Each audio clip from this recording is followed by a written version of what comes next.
Assister les États membres en vue de protéger et de mettre en valeur de façon durable les ressources halieutiques ainsi qu'à promouvoir le développement de l'aquaculture dans l'objectif de maximiser l'exploitation des potentialités des milieux aquatiques et de garantir le bien-être du plus grand nombre des habitants.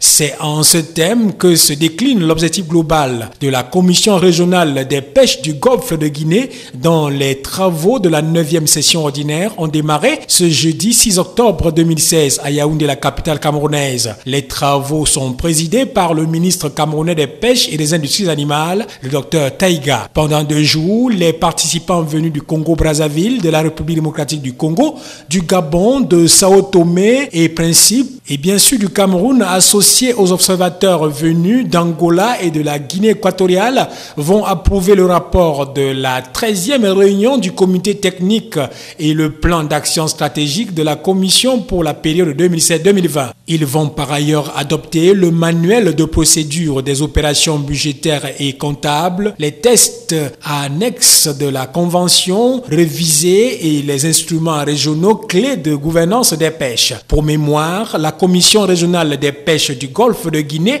a été créée le 21 juin 1984 à Libreville au Gabon à travers la Convention relative au développement régional des pêches dans le Golfe de Guinée pour permettre la mise en œuvre efficiente de ces projets et programmes. La Commission se nourrit essentiellement des contributions des États membres, des subventions de la CEAC, des dons, legs et autres subventions récoltées auprès des partenaires au développement. Et l'enjeu de cette réunion, c'est l'adoption des instruments clés de gestion et de gouvernance de la pêche dans la sous-région, notamment des instruments relatifs à la lutte contre la pêche illicite, également sur le fonctionnement de l'institution avec la mise en place d'une manuel de procédure et de gouvernance.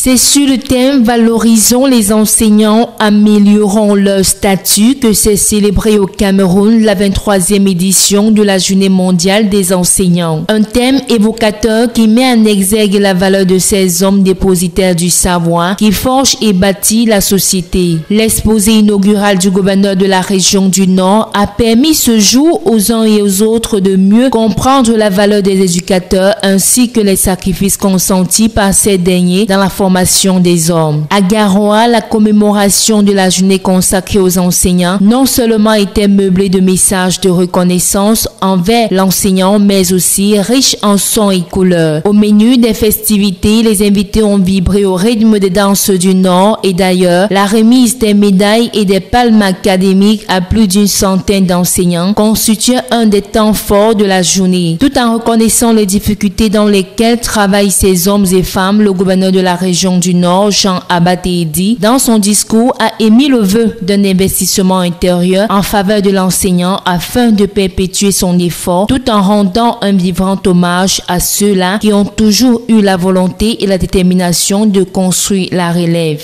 C'était aussi l'occasion de demander aux responsables régionaux de se pencher sur les problèmes de regroupement familiaux qui souvent constituent un facteur qui disloque les familles et empêche à ces derniers de bien s'acquitter de leurs responsabilités. La visite des stands marquait la fin de la cérémonie officielle, laquelle a donné lieu à des réjouissances populaires.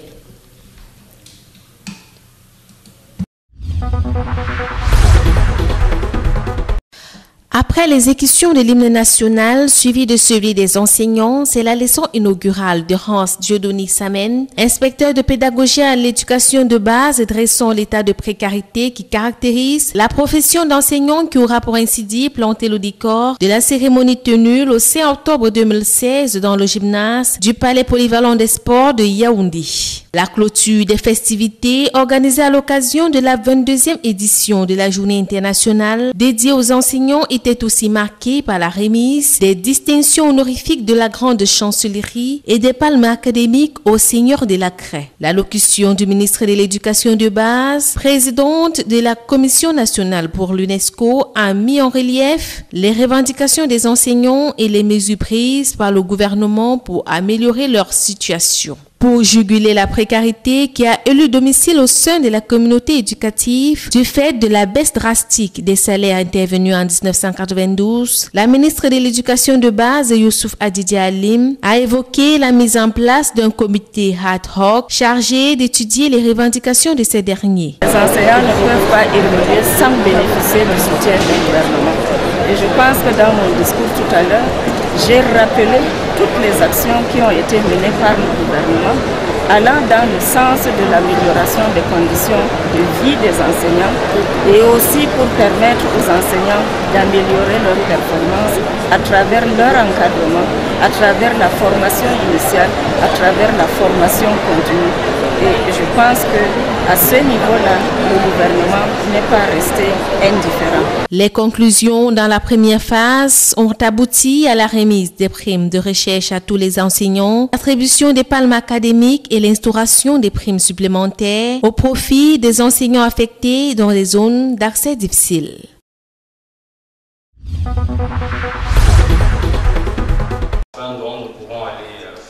La Société camerounaise de sécurité et santé au travail a lancé ce 5 octobre 2016 son deuxième congrès sous le thème central « Les enjeux et les défis de la sécurité et santé au travail pour le renforcement de la protection sociale dans les pays en voie d'émergence et de développement ».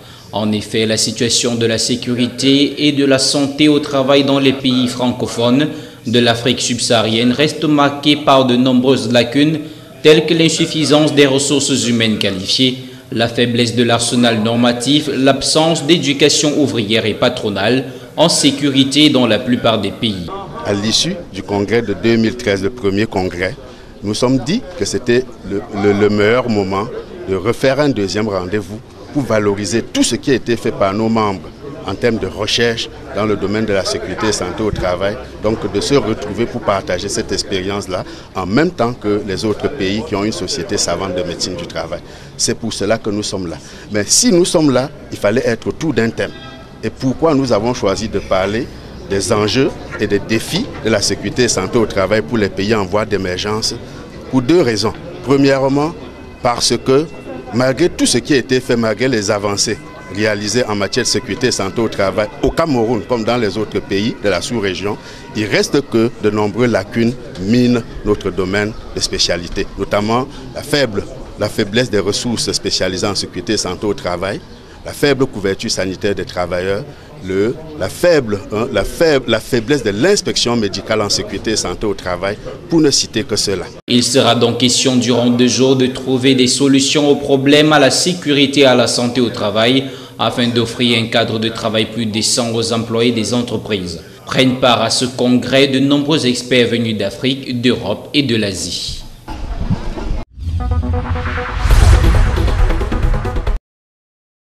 C'est la maison du parti de Bonanjo qui a servi de cadre le 5 octobre 2016 au lancement de la foire syrienne à Douala. Une initiative rendue à sa 20e édition et dont l'itinéraire témoigne, s'il en était encore besoin, de l'importance et de l'ancrage de l'événement. La foire syrienne, c'est la promotion, un regroupement de 14 petites moyennes entreprises syriennes qui se mettent ensemble pour faire la promotion des produits syriens. Voilà à peu près le label foire syrienne.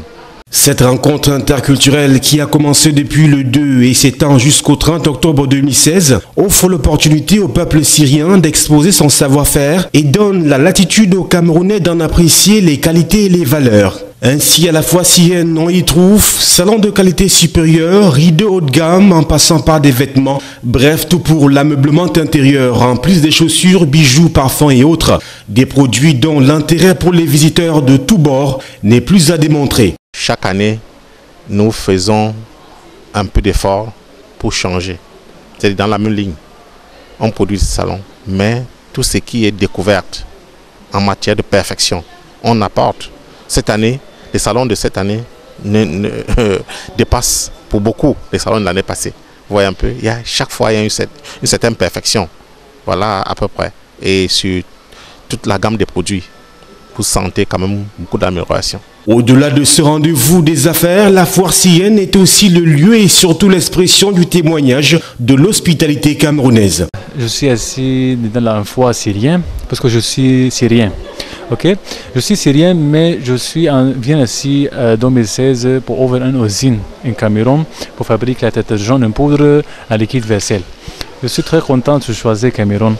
En fait, parce que le Cameroun, c'est un pays un peu encore économique stable, c'est bon entre le monde, et la sécurité je suis très content pour aussi, la sécurité très bien.